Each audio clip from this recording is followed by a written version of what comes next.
All right, so let's dive into something that could really help boost your savings, Yeah, high-yield savings yeah, accounts. absolutely. We're going to break down how they work and why they're such a hot topic and whether or not they're a good fit for you, Mm-hmm. especially if you're working with those biweekly paychecks. Yeah, especially now. We've got some great sources lined up to guide us, a comprehensive guide from Investopedia, Great source. expert advice from CBS News on what to do with those maturing CDs, Yes. and a personal take from the Motley Fool on why one writer is skipping CDs altogether in 2024. Interesting. Yeah. So it's fascinating to see how much attention high yield savings accounts are getting, and for good reason. Yeah. They offer a fantastic opportunity to make your money work harder for you, Hmm. even if you're only able to save small amounts regularly. Exactly. Yeah. So first things first, what is a high-yield savings account, Right. or HYSA?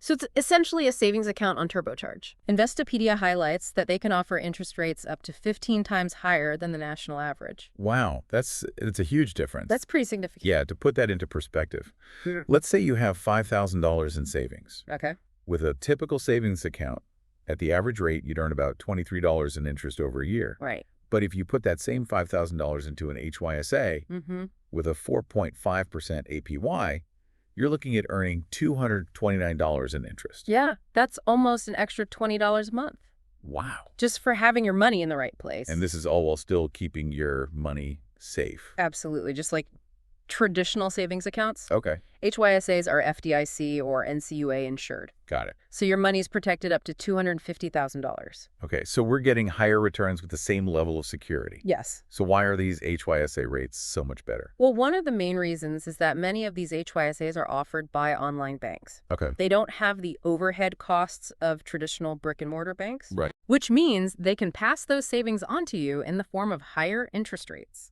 So if I want to take advantage of HYSA, am I going to need to juggle multiple banks? You might. Okay. You might need to have your checking account at one bank and your HYSA at another. Okay. But don't worry, transferring money between accounts is a breeze these days with electronic transfers. That's good to know. Yeah. So in what situations are HYSAs a particularly good choice? Well, Investopedia points out a few key scenarios. Right. They're excellent for building an emergency fund, No. which is something everyone should prioritize. Yeah. You want to have 3 to 6 months of living expenses saved up in case of the unexpected, Sure. like a sudden job loss or medical bills. Right. A HYSA can help that emergency fund grow faster while still being easy to access when you need it. Okay, so they're also great for saving towards specific goals. Absolutely. Like whether you're dreaming of a new car or vacation Mm-hmm. or even a down payment on a house, a HYSA can be a fantastic tool. You can dedicate a specific account to that goal Okay. and watch your savings grow steadily toward it. And what about if you just have extra cash sitting in a checking account earning next to nothing? That's a perfect situation for an HYSA.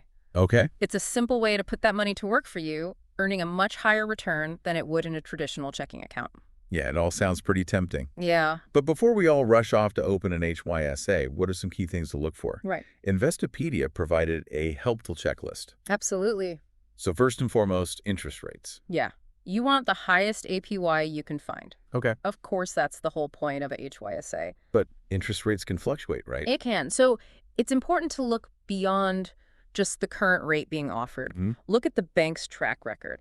Have they consistently offered competitive rates over time? That's a good point. Yeah, We don't want to chase a fleeting high rate only to see it plummet a few months down the line. exactly. What else should we be looking at? Minimum deposit requirements are important. Okay. This is the amount of money you need to open the account. Got it.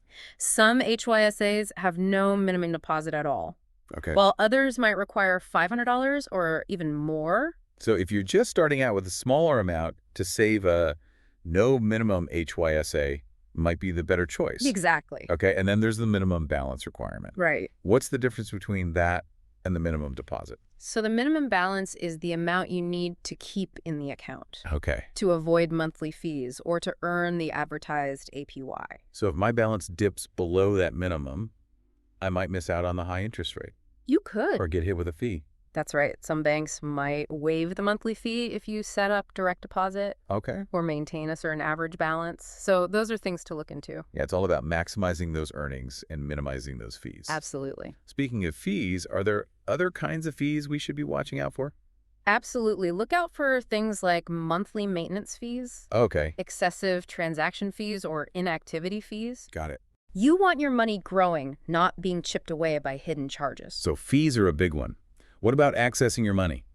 Yeah, that's another important consideration, Right. especially with online banks. Mm-hmm. Some might have limitations on withdrawals or transfers, Okay. so make sure you understand those restrictions before you commit. You don't want to be caught in a situation where you need to access your money quickly and find out you can't. Exactly. It's also important to consider how you can deposit money into the account. Okay. Do they offer mobile check deposits? Can you easily link it to your checking account for transfers? Right. These conveniences can make a big difference in managing your savings, Yeah. especially if you're making regular contributions from your biweekly paychecks. Right. Those small regular deposits can really add up over time, Absolutely. especially when you factor in the magic of compounding. Compounding is your best friend when it comes to growing your money. Yeah. The more frequently interest is compounded, Okay. the faster your savings will grow. So look for HYSAs that compound daily or monthly. So we've got interest rates, minimums, fees, access, and compounding, a lot to consider. Yeah. So how do we actually go about choosing the right HYSA with all of these factors? There are some great online resources that can help.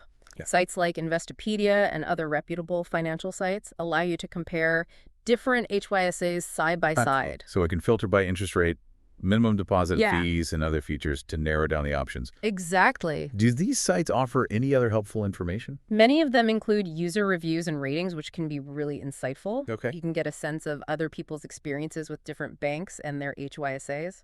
That's a great tip. Yeah. And I love that you don't have to limit yourself to just one HYSA, right? Right. You can have multiple HYSAs if that works best for you. Okay.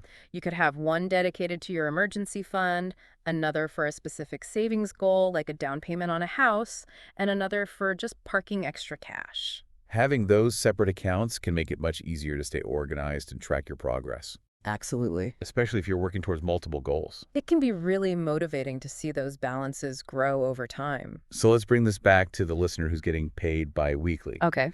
and wants to make the most of those paychecks. What's a practical strategy they can implement? Setting up an automatic transfer from your checking account to your chosen HYSA every time you get paid is a game changer. So even if it's just $25 or $50 per paycheck, Right. that consistent flow of savings Yeah. combined with the power of compounding can really add up. And as you get raises or bonuses, Mm-hmm. you can increase those automatic transfers. It's like putting your savings on autopilot. You're removing the temptation to spend that money Exactly. because it's already tucked away in your HYSA earning interest. Right. And when you see that balance growing, it can be really motivating to keep saving. Exactly. It becomes a visual reminder of your progress and the future you're building. So to wrap up part one, choosing the right HYSA involves carefully considering those key factors we talked about: interest rates, fees, minimum balances, access, and compounding. And once you've found the right fit, Yeah. setting up those automatic transfers from your biweekly paychecks can make a world of difference in building wealth consistently and effortlessly. Awesome. Well, we've laid a lot of groundwork in part one. We have. Join us for part two, where we'll delve deeper into the nitty-gritty of choosing the right HYSA, Sounds good. making it work for you. All right.